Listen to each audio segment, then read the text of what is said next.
Hikayat Jaya Langkara. Sebelumnya perkenalkan, nama saya Muhammad Garsidik dan di sebelah saya ada rekan saya Muhammad Sadra Gilang. Perkenalkan, nama saya Regina Utami. Nama saya Rahman Krisna Tanama Sebaya.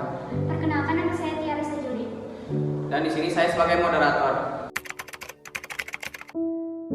Baik, untuk materi pertama yaitu karakteristik yang akan disampaikan oleh AA Satria. Kepadanya kami persilakan. Ya, di sini saya akan menjelaskan karakteristik Hikayat Jaya Langkara. Yang pertama, istana sentris. Kutipan raja menyuruh anaknya yang lain, Makdam dan Makdim, pergi bertanyakan nasib Jaya Langkara pada seorang kadi. Yang kedua, statis. Kutipan, mereka berdusta kepada ayahanda. Mereka dengan mengatakan jikalau Jaya Langkara ada dalam negeri akan binasa. Yang ketiga, anonim. Naga guna menyelamatkan Jaya Langkara, bersama-sama mereka akan pergi ke negeri tertinggi. 4. Kemustahilan. Naga guna menyelamatkan Jaya Langkara, bersama-sama mereka akan pergi ke negeri Peringgi. Yang kelima, kesaktian.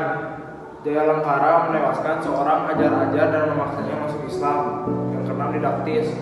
Jaya Langkara dikawinkan dengan putri Ratna Kasina. Raja Madinah sendiri juga berkawin dengan Bunda Jaya Langkara. Yang terakhir, kata arkais. Hatta berapa lamanya Jaya Langkara pun menjadi raja, negeri Madinah pun terlalu makmur. Ya, sekian dari saya. Baik, terima kasih dari Kang Satria. Untuk materi selanjutnya yaitu nilai-nilai yang akan disampaikan oleh Regina. Terima kasih kepada gelar. Selanjutnya ada nilai-nilai kehidupan teks hikayat. Yang pertama ada nilai religius. Terdapat kesabaran. Kutipannya, raja termakan fitnah ini dan membuang Jaya Langkara dan bundanya dari negeri. Yang kedua adalah nilai moral. Dari nilai moral terdapat kerja keras. Kutipannya, Jaya Langkara berangkat ke negeri Azam Saupat dan menyembuhkannya penyakit raja yang lain ayahnya. Yang ketiga ada nilai pendidikan. Di nilai pendidikan terdapat mengajarkan tentang ketulusan. Kutipannya, Jaya Langkara pun menjadi raja, negeri Madinah pun terlalu makmur dan besar kerajaan. Yang keempat ada nilai sosial. Terdapat kepedulian. Kutipannya, tinggalkan masalah yang membuat lemah dan peganglah pikiran yang memberimu kekuatan. Yang kelima ada nilai budaya. Terdapat ketulusan. Kutipannya, namun banyak orang yang menganggap lemah terhadap hati, kesabaran yang tinggi dan ketulusan hati. Sekian, terima kasih. Baik, untuk materi selanjutnya yaitu kaidah kebahasaan yang akan disampaikan oleh saya. Jadi, kaidah kebahasaan yang pertama ada majas. Majas adalah gaya bahasa yang menggunakan kiasan untuk menyampaikan pesan secara menarik dan unik.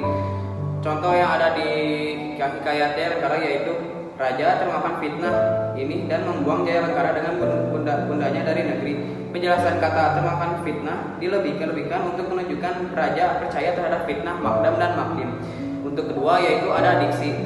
Diksi adalah pemilihan kata yang tepat dan selaras untuk menyampaikan gagasan atau cerita. Contoh yang ada di cerita Hikayat Jaya Langkara ini yaitu hatta berapa lamanya ia pun beranaklah seorang anak laki-laki yang terlalu baik rupanya. Penjelasan kata beranak menggambarkan proses melahirkan anak perempuan. Yang ketiga ada kata kerja transitif. Kata kerja transitif adalah kata kerja yang membutuhkan objek untuk melengkapi maknanya dalam kalimat. Objek tersebut dapat berupa kata, benda, frasa, orang, hewan, atau konsep. Sebab ia ingin mendapatkan bunga itu. Penjelasannya yaitu mengampuni siapa? Jawabannya adalah dia yang menjadi objek dari kata kerja mengampuni. Baik, sekian dari saya. Untuk materi selanjutnya yaitu akan disampaikan oleh Rafael. Nama saya Rafael Krisna Tanama Sebaya akan menyampaikan materi unsur interistik. Ya, yang pertama adalah tema. Temanya adalah keadilan dan kebijaksanaan. Contoh kutipan, naga guna menyelamatkan Jaya Langkara dan bersama-sama pergi ke negeri Peringgi. Lalu Jaya Langkara menewaskan ajar-ajar dan memaksanya masuk Islam.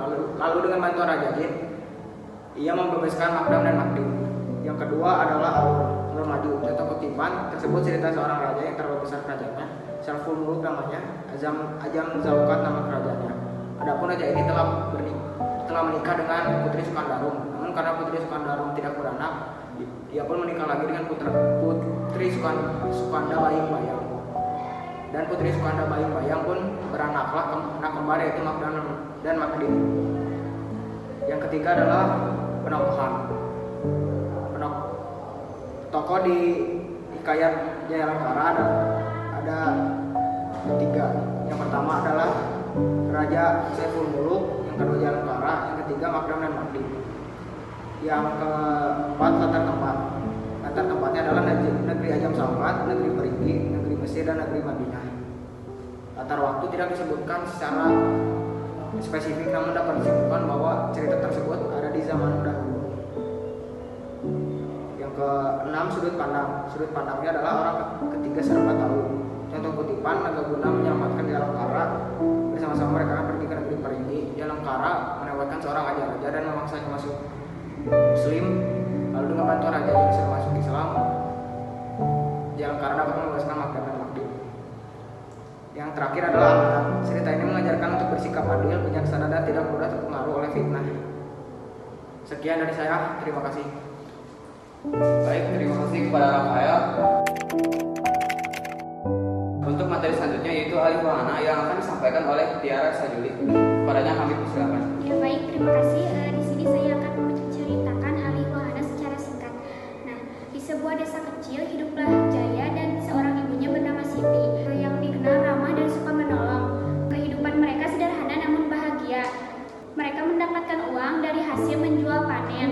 Namun ada seorang pedagang licik yang bernama Agus iri pada keberhasilan Jaya dan menyebarkan fitnah bahwa Jayalah yang mencuri panen Agus tersebut. Terhasut oleh fitnah tersebut, kepala desa mengusir Jaya dan ibunya dari desa.